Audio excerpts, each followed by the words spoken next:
Welcome to our first lesson, Geography first lesson, Resource and Development Standard 10.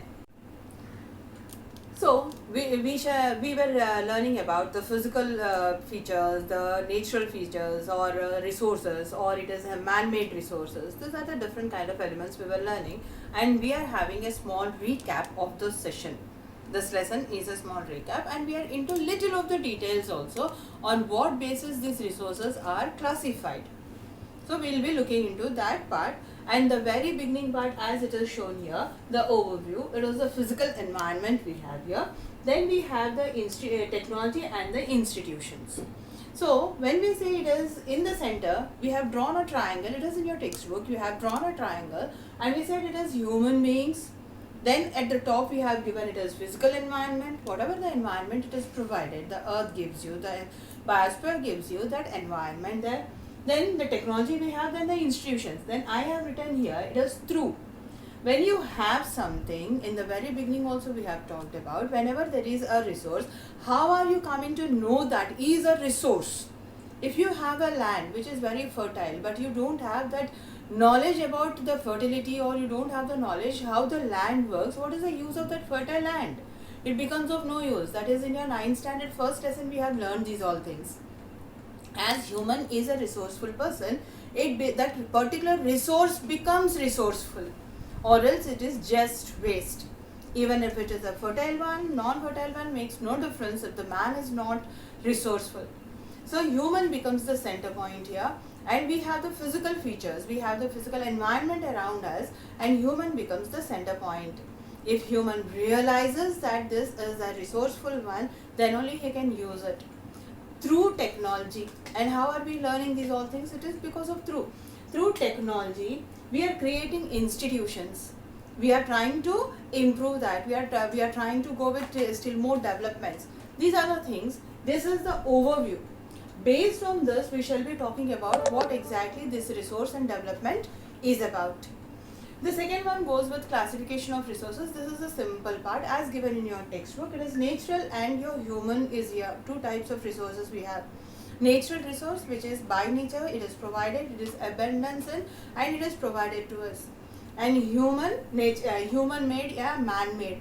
And we have the further classifications. That is not that very important here. But the next point when we are going, it is the types of resources, and we are going to look into on what basis these types of resources are divided. Okay. Now we shall be looking into the types of resources, and we have on different bases or how they are divided. We are going to look into that one. First one we are seeing into, it is on the basis of origin. It is nothing we are involved into, and it is on the basis of origin. Means it is how the earth is made, and on that basis we have divided these resources into two types. And those two types are biotic and abiotic. And here I have given the example. You can understand whichever is having life inside, those things are considered to be biotic resources of this land. And when we say it is abiotic, it is composed through the non-metals or non-living things, and they are known as abiotic, like it is rocks and metals. Rocks and metals also keep on forming on the earth, but there is no life in that one. It is under the non-living thing. So this is classified as abiotic. Biotic, biologically, whatever the process can go on, that is your biotic. Where we have taken, it is first to be the human being, then livestock, then fishery, then flora and fauna. Every living being on the earth is considered to be in this resources, and non-living thing is considered into your abiotic resource. It is second one to be on the basis of exhaustibility. By the word exhaustibility, we understand something is getting used up and it is getting exhausted. That on that basis we are dividing it into two levels, that is your renewable resources and non-renewable resources. When you talk about your renewable resources, when a particular resource is used up and we are giving little time to that one, and it comes back again, it is regenerating itself, replenishing itself, and again that resource is provided. For example, like it is solar energy. We are using the solar energy, again the solar energy, it is provided from the solar or the sun or the wind energy. And we can even say it is water. When we are using the water at a particular time, sometimes the water get exhausted, Again, when the rainy season comes into, again it is getting refilled. This refilling part is known as your replenishment. So this replenishment goes on in your renewable. Renewable, again it is forming once you are using it. Totally it is not getting exhausted. So in solar and in wind energy, what happens? The exhaustibility is not seen. Always it is available in the nature. So it is not seen. So again and again it is getting replenished without it getting exhausted. But in water, forest and wildlife, it is forest and wildlife, flora and fauna. In biotic we have seen this one. But here again it is coming into renewable resources. These once they are like forest, they are cut down, again they should be given a little time for it to come back with its life. The trees have to come back, the plants have to come back, the animals have to come back. These all things require a particular time. So these kind of your resources which are natural, at the same time they are divided into your, they are classified into your renewable resources. When you go to your non-renewable resources, these are natural. But still, once they are used up, it takes millions and millions of years to come back. So we have put them into non-renewable. Immediately in your lifetime, if you are using up a mineral, it is not possible that mineral can get replenished and you can use it back. Whereas in your water, forest, wildlife and all, you can use it back immediately. This year the water is getting over, rainy season comes and it is getting replenished. The same way, here it is not possible in one lifetime.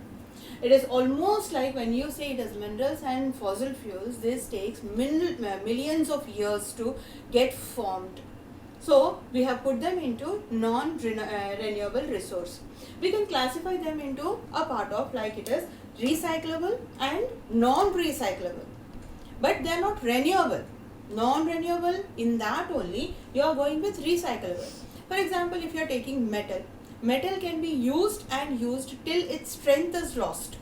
Reused, like it is iron and steel can be reused back. 3 to 4 times we can reuse and then we can leave it off when the strength is totally lost. Whereas in the non-recyclable ones, the fossil fuels, like it is coal, your petroleum products, these once they are the coal is burnt and used, the energy is used, it turns up into ashes. Again it cannot be recycled back.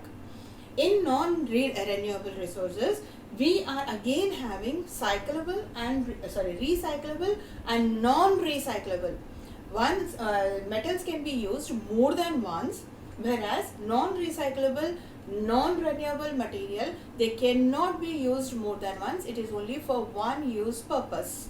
So this is how I want you children to very clearly make a note of these all boards. When the classifications are given, please make a note of all these boards so that it is very clear for you to have further study. The classification will be little easier for you. Going to the third one, it is on the basis of ownership. As we are able to understand ownership, something we are owning, we are having that one. Based on that one, we have four categories here. The first one says it is individual ownership. The second set is community ownership, then national ownership and international ownership. When you are talking about individual ownership, it is individually you are owning something, like it is a plot, a small land, a house, a area you are owning, and it becomes into your individual one. Like the examples are the house you are having, the pasture land you are having, the pond area you are having, the waters, the well I am having in my area. This all belongs to me. I have owned it, I have bought it, it is on my name. So the registration is onto my name, says that is individual ownership. On the basis of ownership, all the country's resources are divided in 4 categories. So that becomes your individual ownership or the resources. Second one goes on into your community owned one, like we talk about the common plots. If you're living in a society, we have a small common plot there which is equal to everyone. We all can use it equally. We all can use it for any of the purposes, like we are celebrating some of the festivals, we are celebrating some occasions like marriages, and we are using it commonly and nobody is claiming that, but we have paid, we all together have paid for that particular plot also. So it becomes a community one. One particular community is using a particular place, so it is community owned resource. Like it becomes the village common plots. In a village also, like in society I have told you, the same way in village also we have a particular area where all the animals can go and go for grazing.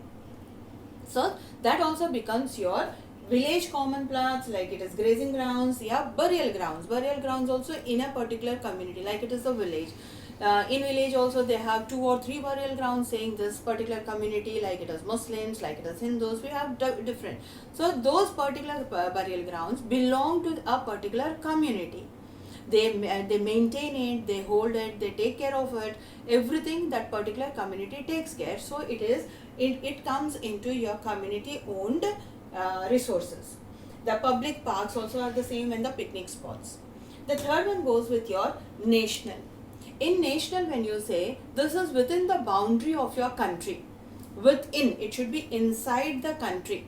Outside the country we are not calculating. So the land, as we have India, the land we were calculating, whatever the resources are within that particular area, the territory we are designed with, that land that all the resources will be belonging to the nation, the country itself. Like the roads, canals, all the things are, but within this one again we have the individual one. Here exactly these all things are the national one, but we have given the possessions to the other one, like it is individual, like it is the community owned one.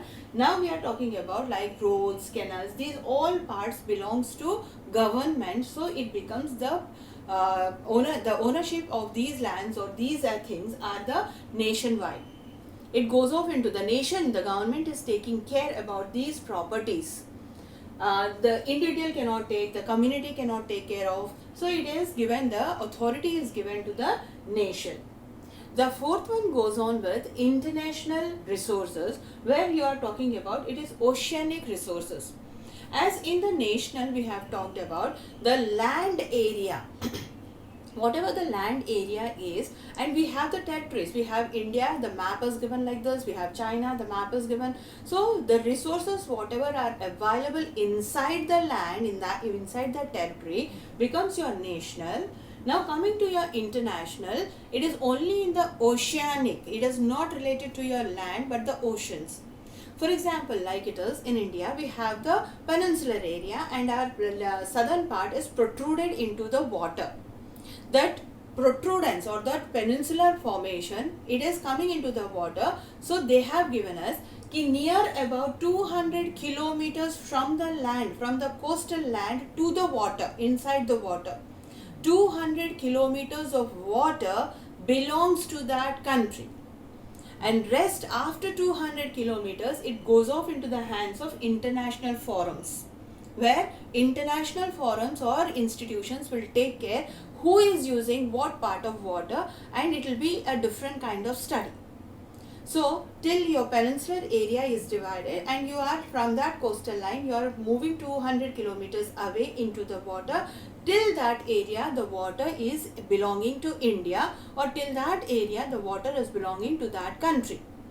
And beyond 200 kilometers it becomes the area or the property of international forums, where it will be given, or you can say it will be given for some others, like for some businesses and all, but it is a different kind of study. So here that beyond 200 becomes the property of international, the property goes off into international resources, it is counted into international resources. Clear? Let us go to the fourth one. Now we are going with the fourth one, that is on the basis of status of development. How the things are being developed. Whatever the resources we have in the country, we have divided them into 4 categories, and we are saying that on the basis of that, whatever the developments we can show here, we have divided. So they are divided into 4 categories, and it is potential, developed, stock and reserves. In potential, we have the wind and solar energy. For example, we can say in Rajasthan and Gujarat, we have abundance of wind and solar energy here, and we know that as the technology comes into, as the information comes into, we know there is so much of potential in that one, it can support the whole of the country or the world, whatever the energy it has in that, the soul. But it should be, still there is so much of research left, we should explore it and find out the technology to use that solar energy. still those things are going on. So we have kept these energies in the potential. We know the potential is there, but still the work is not done. We are not able to utilize it to the highest level, to the maximum, the support, the energy it has within. So that is your potential. The second one goes on with your developed. In developed, it is water energy. For a particular amount of whatever the energy, like we can say wind, solar and water, they are the natural resources. Here water, to some extent we have developed it and we are working on it, like it is hydroelectricity, electricity in dams and all. We are using it, but still there is lots of potential inside that, but we have put it into developed because a part is developed and we are able to utilize it and we are using it for the present situations. The next one goes into stock. This is stocked up. Here we are not having a particular information. Here also we have taken the water as a example. We even know electricity is produced, we have made the dams, that is a part in the development, but here we know that H2O are the two inflammable gases. By the combination of we are getting water. What if we break these molecules? Try to break these molecules and you can get lot of energy out of that one, but still that technology is not, the information is not with us. We just know this is the thing what we can get out of it. This much of energy we can get from that one and we can work out. But still we are not having the information how to do and where to store the energies. So it is a stock for us. We have lots of water, so we have kept in stock. Half part it is utilized and half part the other side of the part is not utilized, so it comes into stock. The next one goes into reserves. We are working, but still it is like in the future we want to stock up, it is a subset of stock. It is the second part of stock. We are having, we are storing water in the dams so that we can use in the future, coming times we can use. If the dams are not made, the rains come, the water comes into the rivers and flows off and there is no water for the rest of the year. To store that one, we have used the dams, we are even using the forest in that way. So it becomes the water is stored there, we are utilizing in a particular way, we are trying to find out here, and here we are stocking it, we are securing it for the coming days. In the next coming days, when the rains are over, when the water is extensively used there, then we want the waters to be stored in the dams. So this is how we are going with 4 parts, and this comes to end with your types of resources. Clear?